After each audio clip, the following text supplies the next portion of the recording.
예, 반갑습니다. 방금 소개받은 투임에서 연구소장을 맡고 있는 김재현입니다. 제가 첫 번째로 발표하게 되었는데요. 오늘의 발표 주제는 스마트 제조 혁신의 방향이 되겠습니다. 그래서 먼저 제조업, 특히 제조업 쪽의 동향을 살펴보고 이런 제조업에서의 디지털 전환이 어떤 의미가 있는지, 거기에서 스마트 팩토리가 혁신적으로 나아가야 될 방향, 그리고 그 안에서 이제 머신 비전의 발전 방향에 대해서 말씀을 드리고 맺도록 하겠습니다. 이 그래프는 제조업에 계신 분이면은 많이 봐왔을 거예요. 그래서 간단하게 다시 한번 설명을 드리면은 소비자에 의해서 이제 제조업 패러다임이 바뀌고 있는데, X축을 보면은 제품의 다양성으로 보시면 되고요. Y축을 보면은 제품별 생산량을 보시면 될 것 같습니다. 그래서 저희가 이제 보통 이제 최근에 4차 산업혁명 얘기를 하는데, 1차 산업혁명이 이제 18세기라고 봤을 때, 그전에는 수공업이 주를 이뤘다면은 18세기에 영국에서부터 이제 증기구간이 발명되면서 산업혁명이 일어났었죠. 그때는 이제 기계 중심의 간의 수공업 이러면서 생산량이 조금씩 늘어나고 있었습니다. 그다음에 저희가 잘 아는 T자형으로 해서 아주 그냥 그 모델에 상관없이 대량으로 생산하는 포드 생산 라인을 볼 수가 있었고요.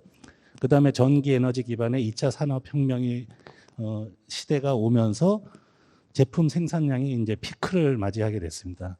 이럴 때는 제조 공정이 어떤 시기여야 될까요? 오른쪽 끝에 보면은 이제 전용 제조 라인, 그런 시대라고 볼 수가 있습니다. 이제 계속해서 이어서 저희가 3차 산업혁명은 주로 이제 컴퓨터라든지 인터넷이 도래되면서 정보 혁신이 일어났었잖아요. 그런 시기에는 대량 맞춤형 생산, 그렇게 볼 수가 있습니다. 계속해서 이제 최근에는 이제 4차 산업혁명이라고 하는데, 인공지능이라든지 ICT 기술을 기반으로, 그다음에 개인별 소비자의 요구 사항을 반영해서 다양한 이제 생산이 이루어지고 있습니다. 이런 식으로 어떻게 그래프를 보면은 약간 회귀하는데, 내용을 따져봤을 때는 다르지만 어떻게나 회귀하는 모습을 보여주고 있고요. 전용 제조 라인에서부터 시작해가지고 점차 유연하고 범용적인 제조 설비 라인으로 발전하고 있다, 이렇게 봐주시면 될 것 같습니다. 잠깐, 저희가 제조 강국이라고 하잖아요. 글로벌하게는 우리나라가 제조력이 몇 위 정도 될 것 같습니까? 미국, 중국, 독일, 일본, 이어서 이제 저희 나라라고 보통 보는데, 최근에는 인도가 많이 올라오고 있습니다. 어쨌거나 저희 나라 같은 경우도 GDP 규모로 따져도 30%대를 계속해서 유지하고 있는데, 수출을 잘 해야 되잖아요. 안 그러면은 경제가 원활하지 않고 고용이 유지되거나 신규 고용이 창출되지가 않잖아요. 그래서 최근 이제 걱정도 많이 이루어지고 있는데, 지금 그래프를 보면은 2010년도가 되면서부터 국내 제조업 생산 지수라든지 생산 능력 지수가 떨어지고 있는 것을 볼 수가 있습니다. 저희 나라는 최근에는 이제 컨텐츠 K컬처라든지 해서 다른 분야에서도 이제 부가가치를 창출하고 있지만, 그래도 엄청난 포션을 차지하고 있는 제조업에서 흔들리면 안 되고, 과거 우리가 역사를 통해서 배워봤지만 산업혁명 시대에 뒤처지면 선진국이 될 수가 없고, 다행히 저희가 3차 산업혁명부터 선진국 쪽으로 이제 도약할 수가 있었고, 4차 산업혁명 시기에도 굉장히 중요한 시기라고 볼 수가 있습니다. 그래서 독일 같은 경우도 굉장히 정부 주도라든지 민간 기업 주도로 해서 제조 쪽으로 이제 강하게 드라이브하고, 중국, 일본 마찬가지입니다. 저희 나라도 이제 정부에서 여러 가지 정책을 내놓고 있는데, 이런 것을 봤을 때 이제는 안심할 수가 있는 시기가 아닌 것 같은 생각이 듭니다. 그래서 뭐 디지털 전환 같은 경우는 뭐 최근의 얘기는 아니고 계속해서 이제 얘기되어 오고 있고, 단순하게 전산화한다든지 자동화한다든지 거기에서 더 뛰어넘어서 디지털 기술 기반으로 이제 기업 경영이라든지 조직이라든지 비즈니스 전반적으로 다 통합하면서 혁신을 통해서 새로운 것을 쉽게 유연하게 대응할 수 있는 그런 기반을 갖춰야 된다고 볼 수 있습니다. 그러면 이런 디지털 기반 전환 이런 것들이 제조업에서 왜 중요하고 해야 되는 이유를 밑에 조금은 적어놨는데요. 보시면 이제 생산성을 향상시킬 수 있죠, 당연히. 그 다음에 데이터화하면은 그런 것을 가지고 의사결정이 됐건 여러 가지 개선에도 도움이 될 수가 있고요. 그 다음에 이제 의견을 쉽게 공유할 수 있기 때문에 통합하거나 목표 설정이 용이하고 유연하고 이제 대처할 수 있다. 이렇게 볼 수가 있습니다. 이런 디지털 생산 제조 기업에서 디지털 전환에서 핵심이 되는 부분은 아무래도 이제 스마트 팩토리라고 볼 수가 있습니다. 스마트 팩토리가 계속해서 얘기가 나왔었고 오늘도 이제 대회가 끝나고 스마트 팩토리, 디지털 트윈 이런 거에 대해서 또 세부적으로 이제 설명할 시간이 있는 것 같아요. 그때 조금 더 자세히 들으면 될 것 같고 이런 스마트 팩토리가 최근에 이제 4차 산업혁명 시기에서 특히 제조 기업, 제조 산업 쪽에서는 잘 대응해서 단계별로 고도화를 해야 된다. 이렇게 생각이 됩니다. 그래서 밑에 같은 경우는 이제 표가 나타나 있는데요. 저기 같은 경우도 이제 정부에서 이제 스마트 팩토리 보급 사업이라든지 고도화 사업 같은 걸 통해서 많이 늘어나고 있고 고도화는 최근에는 이제 되고는 있지만 아직 보시는 것처럼 상위 레벨은 거의 없다고 보면 될 것 같습니다. 그래서 레벨 1, 2, 3 정도가 90% 이상 대부분의 중소기업들은 90% 이상이 이제 아직까지 스마트 팩토리에서 레벨이 높지가 않다. 그래서 고도화가 필요하다는 것을 볼 수가 있습니다. 이런 스마트 팩토리는 시장 규모도 클 뿐더러 특히 스마트 팩토리에서도 산업용 AI를 이용하는 시장 규모가 굉장히 연평균 성장률을 봐도 굉장히 높게 성장을 하고 있습니다.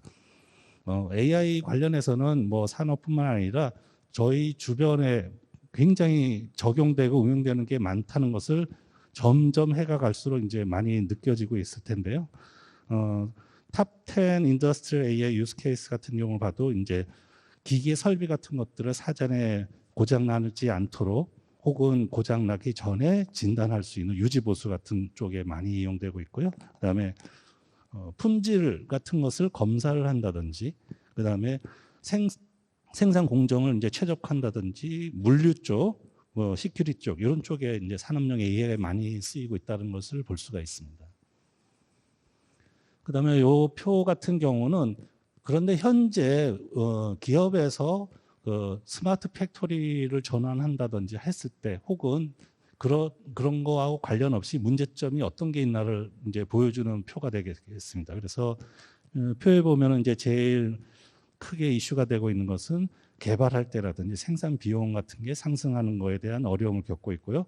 생산 라인 설계에서 이제 유연성 같은 게 부족하다라든지, 그다음에 품질 수율이 높아져야 되고 안정적이어야 된다든지 이런 쪽에 이제 기업들이 많이 어려움을 겪고 있고 이런 것들을 해결하는 게 인공지능하고 4차 산업에서 이제 발달된 ICT 기술이고 그런 것들이 융합된 스마트 팩토리라고 볼 수가 있습니다. 그러면 저희가 이제 스마트 팩토리에 대해서 이제 단계별로도 도입하고 도입하는 기업들의 성격에 따라서도 이제 내용이 조금씩 다른데 전반적으로 산업적으로 봤을 때 어떤 방향으로 발전하고 그렇게 발전해 가야 되는지를 잠깐 살펴보도록 하겠습니다. 첫 번째를 보면 페르소 비스포크는 요즘 이제 삼성전자 냉장고 선전하면서 많이 들어봤을 텐데 페르소 같은 경우도 이제 프랑스의 세계에서 최대 기업이죠. 화장품 쪽에 로레알 회사에서 개개인별 맞춤형 화장품을 이제 생산하고 이런 것들을 사용을 하면 할수록 이제 개인에 더 최적화되는 그런 솔루션을 제공해 주는 그런 제품이 되겠습니다. 이런 것도 비롯해서 비스포크는 이제 말하는 대로 이런 뜻이 있는데 원래는 이제 맞춤 정장 그런 쪽에서 사용이 됐던 건데 점차 하이엔드 제품 쪽에서 이제 아주 고가 명품 시계라든지 자동차 이런 쪽에서 이제 개인 맞춤형으로 이제 생산에 적용이 되고 있고, 근데 비스포크도 그 중에 하나가 되겠습니다. 이런 식으로 이제 현재 스마트 팩토리에서 특히 이제 제품 개발 쪽에서 이제 다품종 소량 생산 쪽으로도 많이 진화하고 있다 이렇게 볼 수가 있습니다. 그다음에 오른쪽에 보면은 인간 로봇 협업이죠. 전 세계적으로 봤을 때 산업용 로봇을 제일 많이 사용하고 있는, 다시 말해서 산업용 로봇 밀도가 제일 높은 나라가 어디일까요? 저희 나라가 싱가포르를 제치고 제일 많이 사용을 하고 있습니다. 보통 이제 근로자 10,000명당 로봇 대수를 이제 계산해 봤을 때 우리나라가 제일 높고요. 그다음에 이제 싱가포르라든지 독일, 일본, 중국 이런 쪽에 됩니다. 그만큼 우리나라가 산업용 로봇을 이제 많이 사용을 하고 있는데 요게 이제 어떤 식으로 발전을 하냐면은 이제 인간하고 같이 협업하는 기능의 로봇이 됩니다. 이때는 이제 물론 지금 로봇보다 더 고도화해야 되지만 안전 문제도 있습니다. 같이 옆에서 같이 하게 돼요. 지금까지는 제조 로봇 같은 경우는 그래도 바운더리가 쳐져 있다고 해야 될까요? 그런 식으로 되는데 안전하면서도 인간하고 이제 협동할 수 있는 그런 쪽으로 이제 제조업에서 발전을 하고 있다 이렇게 볼 수가 있을 것 같습니다. 그다음에 많이 얘기 나오고 있죠. 메타버스 기반의 가상 공간. 저기 CPS라고 하는 사이버 피지컬 시스템입니다. 공장은 피지컬 현실 세계에 있는 거고요. 그걸 그대로 모델링한 게 사이버에 있는 겁니다. 사이버에 있는 거하고 현실에 있는 거하고 잘 연계돼 가지고 이제 글로벌 시대에 어떻게 보면은 그렇게 시뮬레이션 된 상태에서 생산하지 않고도 미리 기획부터 결과까지 모델링해서 보면서 평가를 하고 보완을 하고 모니터링하고 이런 것들이 다 가능해집니다. 이게 몇 년 전까지만 해도 기술이 발달되지 않아서 어떻게 보면 저게 언제 될까 그런 생각이 들었는데 최근에는 LG전자도 그렇지만 대기업 중심으로 글로벌하게 봤을 때 이제 점차 이제 시작하고 있다 이렇게 볼 수가 있을 것 같습니다. 그다음에 숙련 경험 모사형 제조 같은 게 있는데요. 인공지능 장인이라고 생각하면 될 것 같습니다.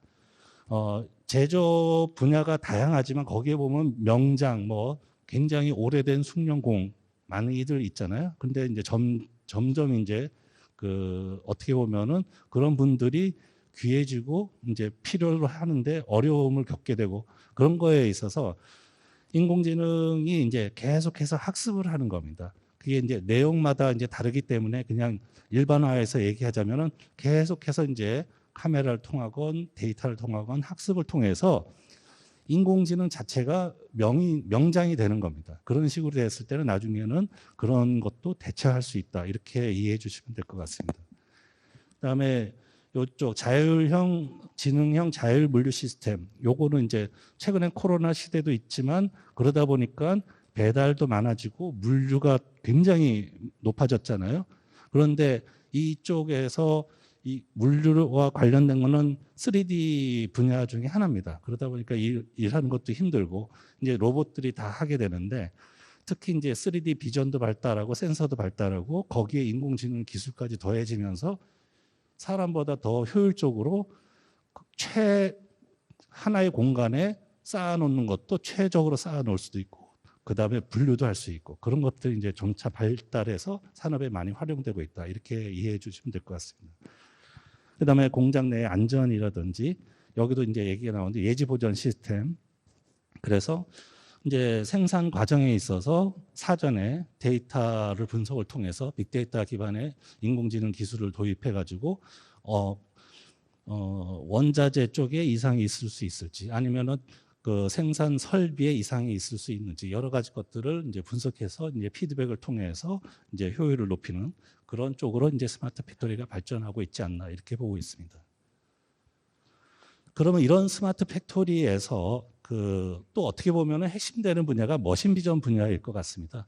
머신 비전은 뭐 잘 아시겠지만 사람이 보고 판단하는 거 그런 내용들을 기계가 하고 있다 이렇게 보시면 될 것 같습니다. 그래서 그런 것들을 이제 기계가 카메라를 통해서건 이제 컴퓨터를 통해서건 최근에는 거기에 인공지능 기술까지 포함이 돼가지고 물류라든지 아니면 제품 불량 검사를 하는 것들 외관 불량 검사도 포함이 되겠죠. 그런 것들을 다 이제 머신 비전에서 해주고 있습니다.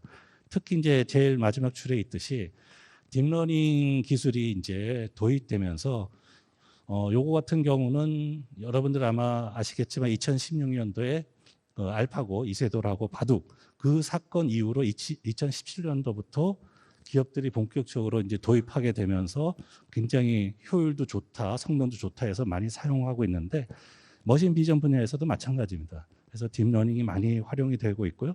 그러면서 굉장히 개선이 되고 있다. 이렇게 이해해 주시면 될 것 같습니다.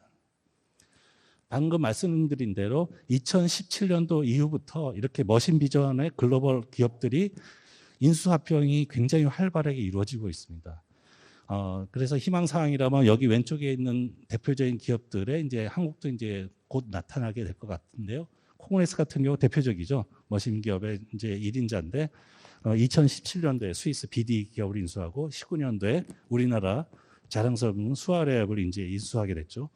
독일 바슬러 같은 경우는 어때요? 실리콘 소프트웨어라든지 저희 나라의 다트비전이라든지 이오비스도 최근에 이제 인수를 했고 일본의 옴론 같은 회사도 마찬가지로 이제 센테크라든지 이제 로봇 쪽의 어댑트를 인수를 했고요. 이런 식으로 텔레다임 쪽에서는 영국 기업, 그다음에 열화상 카메라 전문인 플리어 이런 식으로 인수하면서 해당 분야뿐만이 아니라 머신 비전 쪽으로 사업을 굉장히 확장하고 있다. 이런 트렌드도 이제 볼 수가 있을 것 같습니다.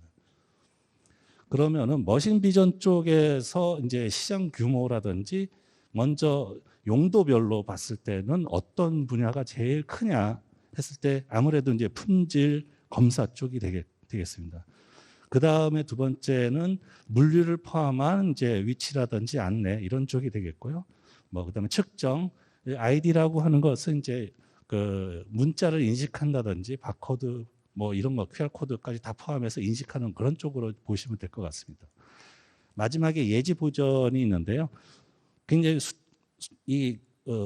아직까지 규모는 크지는 않지만 성장률은 제일 높습니다. 그래서 이 예지 보전 쪽이 이제 공장에서 많이 도입될 거다 이렇게 봐주시면 될 것 같습니다. 그다음 용도별로 봤었고요. 지금은 이제 산업별로 봤을 때 제일 이제 많은 거는 이제 자동차, 가전, 반도체, 식품 포장, 물류 쪽, 의약품까지 포함해서 이런 쪽이 이제 제일 많이 머신 비전이 도입돼서 이용되고 있다 볼 수가 있는데 향후 5년 후, 4년 후에 보면은 이제 물류 쪽, 식품 포장 포함한 물류 쪽이 제일 많이 성장하는 것도 볼 수가 있어서 이런 것도 이제 의미 있게 봐주시면 될 것 같습니다. 그러면 이렇게 중요한 머신 비전 시장에서 인공지능이 포함된 기술의 발전 방향, 혁신을 해야 되는 포인트는 어떤 것들이 있나 간단히 살펴보면은 엣지 AI, 뭐 엣지 컴퓨팅 얘기도 나오는데 공장 내에는 뭐 이렇게 PC를 많이 둘 수도 없고 카메라를 더 많이 둘 수도 없습니다. 그래서 스마트 카메라 같은 거 안에 이제 소형 컴퓨팅도 들어가고 거기에 인공지능이 클라우드라든지 웹 기반으로 한다기보다는 헤비하지 않게 라이트한 알고리즘을 개발해서 거기에서 다 워킹이 될 수 있게 하는 그런 기술들이 발달해야 되겠고요. 오른쪽에 보면 익스플레이너블 AI. 그래서 AI 자체가 어떻게 보면 블랙박스예요. 그냥 결과만 주면 이거 믿어야 되나 하면서 그냥 믿고 쓰는데 그런 것들을 설명해 주는 이 판단 근거를 해주는데 이런 것들은 특히 의료 쪽이라든지 국방 쪽에서도 굉장히 유용하고 필요를 하기 때문에 많이 그쪽에서 발전을 하고 있습니다. 그 다음에 학습을 시키려면 저희가 이제 지도학습, 비지도학습 쪽에 이제 해당하는 내용인데요. 굉장히 학습 데이터도 구하기 어렵고 라벨링 하기도 어려운데 그 셀프 슈퍼바이즈 러닝 같은 쪽도 이제 발달을 하고 있고 그다음에 전문가들이 이런 것들을 이제 알고리즘들을 개발해야 되는데 굉장히 반복적이고 귀찮은 일들도 많아요. 그런 것들을 오토메이티드 머신 러닝 쪽에서 해결하는 동향도 있고 그다음에 제너러티브 AI 같은 경우는 산업별로 그렇게 필요한 데이터들이 많이 제공이 되지 않습니다. 그럴 경우에 어떻게 보면은 오그멘테이션 개념보다는 크리에이션 개념이 필요한데 그럴 경우에 우리 겐이라고도 많이 들어봤는데 제너러티브 AI 이런 쪽이 이제 발달을 하고 있고요. 그다음에 항상 새롭게 학습을 시키고 응용을 해야 되느냐 그런 건 아닙니다. 잘 학습된 세그먼트 도메인별로 있는 것들을 트랜스퍼 러닝 시키고 파인 튜닝해서 이용을 하는 쪽으로도 많이 이제 발전을 하고 있다고 보면 될 것 같습니다. 그래서 지금 딱 20분씩 이어져 있기 때문에 간단하게 말씀을 드렸고요. 이런 식으로 글로벌하게 제조 산업 변화되는 모습을 봤고 거기에서 제조 쪽에서의 핵심 축은 뭐니 해도 이제 스마트 팩토리고 또 이제 거기에 여러 가지 분야들이 있는데 머신 비전 쪽을 조금 살펴봤고요. 어떤 게 중요한 아이템들인지 발전해야 되는 방향인지를 살펴봤습니다. 특히 최근에는 이제 모든 걸 2D로 검사하다가 로봇도 그렇고 검사하는 것도 그렇고 더 제대로 정밀하게 검사하고 인식하려면은 3D 쪽이 발전을 많이 하고 있습니다. 3D 머신 비전, 3D 로봇 비전 이런 쪽으로 이제 가면서부터 산업이 더 정밀해지고 정교해지고 안정적이고 그렇게 발전하고 있다고 볼 수 있을 것 같고요. 그런 쪽이 굉장히 기술 개발도 그렇고 산업 분야도 유망하다 이렇게 볼 수 있을 것 같습니다. 아울러서 이제 마지막으로 이제 딥러닝 쪽은 이제 앞서서도 말씀드렸지만 검사 쪽에서 혁신을 이루었다 이렇게 보시면 될 것 같습니다. 그래서 딥러닝 기반의 이제 불량 검사, 물류 이런 쪽은 2D, 3D 그런 이미지 정보를 통해서 더 앞으로도 계속 발전하고 있을 것 같다라고 이제 말씀드릴 수 있을 것 같습니다. 예, 이상으로 제조업 쪽에 변화되는 방향, 혁신에 필요한 내용들에 대해서 간략히 살펴봤습니다. 예, 감사합니다.